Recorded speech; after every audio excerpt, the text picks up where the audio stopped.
Assalamualaikum warahmatullahi wabarakatuh. Perkenalkan, nama saya Nadifa Aisyah dengan NIM 2410004 dari PKUC. Di sini saya mengerjakan tugas video perbaikan nilai. Saya diberikan tugas untuk menjelaskan 3 materi. Yang ke-1, conjugated sequence loading struktur. Yang kedua, flat loading. Yang ketiga, sequence of the training load. Baik, yang pertama saya akan menjelaskan. Di sini saya open text, saya menjelaskan ulang apa yang saya pahami. Struktur pembebanan urutan terkonjugasi. Struktur pembebanan urutan terkonjugasi juga disebut sistem suksesif terkopel, merupakan metode pembebanan yang melibatkan periode pembebanan terkonsentrasi atau melampaui batas. Diikuti periode pemulihan. Metode umum melibatkan 4 siklus mikro. 1. Penekanan utama disorot, sementara beban pemeliharaan dialokasikan ke area penekanan lainnya.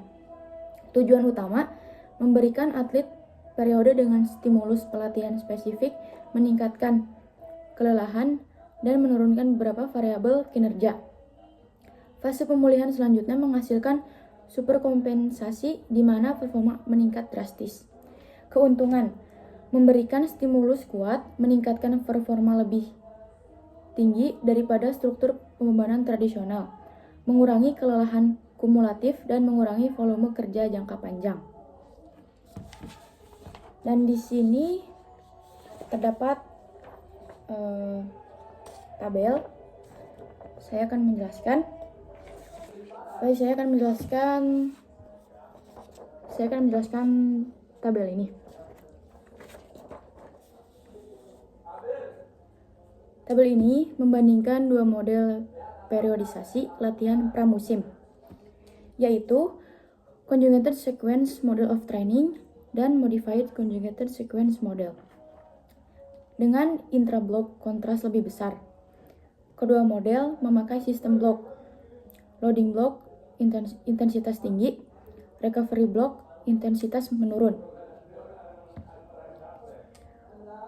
Tujuannya mengembangkan kekuatan, kecepatan, dan ketahanan secara bergiliran tanpa membuat atlet overtraining. Karakteristik utama, volume latihan stabil di semua blok, 12 sesi atau blok. Perubahan antar blok tidak ekstrim. Recovery digunakan sebagai pemulihan ringan tapi tetap aktif. Kelebihannya, volume stabil, mudah dikontrol, cocok untuk atlet yang butuh ritme latihan yang teratur, adaptasi lebih bertahap. Itu karakteristik utama Conjugated Sequence Model of Training. Selanjutnya saya menjelaskan karakteristik utama Modified Conjugated Sequence Model. Volume latihan berbeda jelas antar blok. Fokus pada pemulihan lebih besar saat recovery. Kontras volume disebut sebagai intra-block kontras. Kelebihannya, lebih optimal untuk pemulihan fisik dan sistem saraf, mengurangi resiko kelelahan atau cedera, cocok untuk atlet yang cepat lelah atau intensitas tinggi. Yang selanjutnya saya akan menjelaskan materi flat loading atau pembebanan datar. Struktur pembebanan datar digunakan terutama untuk fase persiapan khusus dan kompetitif dalam olahraga bertenaga.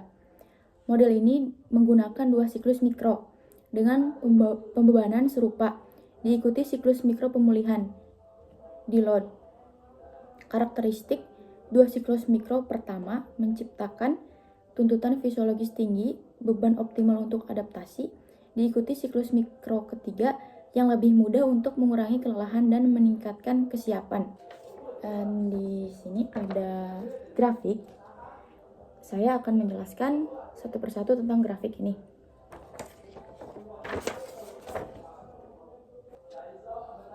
Gambar grafik ini menunjukkan model beban datar flat loading pada siklus microcycle latihan.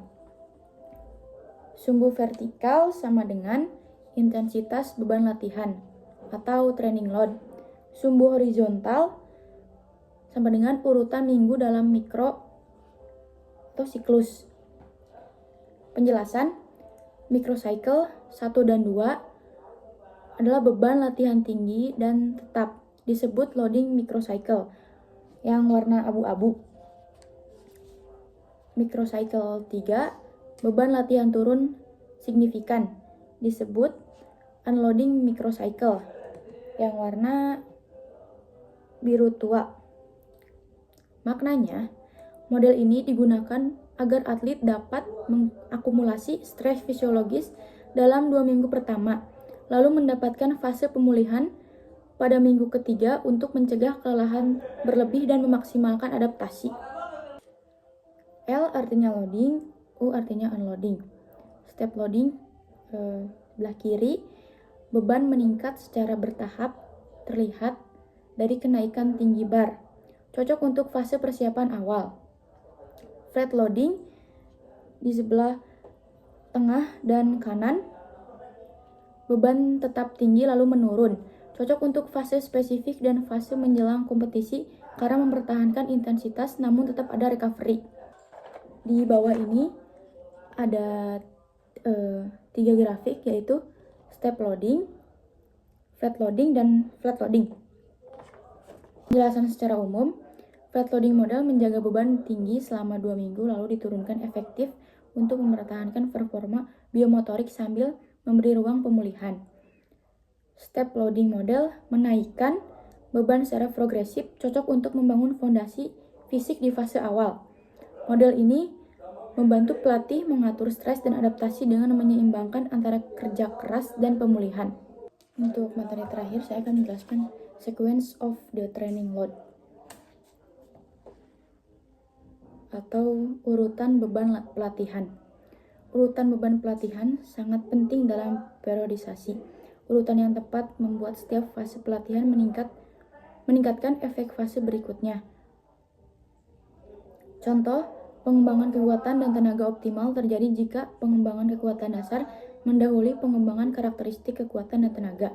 Schiff dan Verkhoshansky menyarankan bahwa pengembangan daya tahan durasi sedang yang optimal untuk olahraga siklik terjadi dengan mengurutkan pelatihan dengan cara berikut.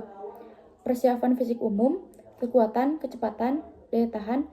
Selama bagian awal siklus pelatihan, atlet akan melakukan sejumlah besar pelatihan aerobik yang dipadukan dengan pelatihan untuk mengembangkan atribut fisik umum. Kesimpulannya, jadi materi ini membahas berbagai strategi pembebanan dalam pelatihan olahraga, menekankan pentingnya periodisasi, individualisasi, dan urutan beban pelatihan yang tepat untuk memaksimalkan adaptasi fisiologis dan meningkatkan kinerja atlet. Meskipun beberapa grafik disebutkan, detail visualnya pun pemahaman yang mendalam.